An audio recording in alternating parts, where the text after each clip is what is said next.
ប្រអប់សា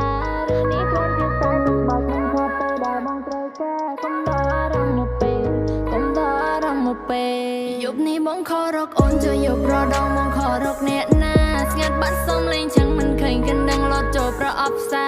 ឬនេះគ្រាន់ជាខ្សែទឹកបោកមិនចោតពេលដែលបងត្រូវការបងឲ្យអូនសឹងគ្មានឱកាសបានយល់អ្វីទៅស្នេហាយប់នេះបងខរកអូនជួយយប់ប្រដងបងខរកអ្នកណាស្ងាត់បាត់សុំលេងចឹងមិនឃើញកណ្ដឹងលត់ចូលប្រអប់សា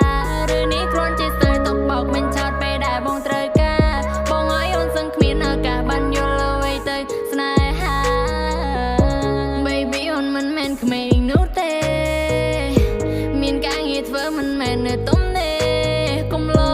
កុំលេងបើបងមិនទាន់ ready I say កុំលោ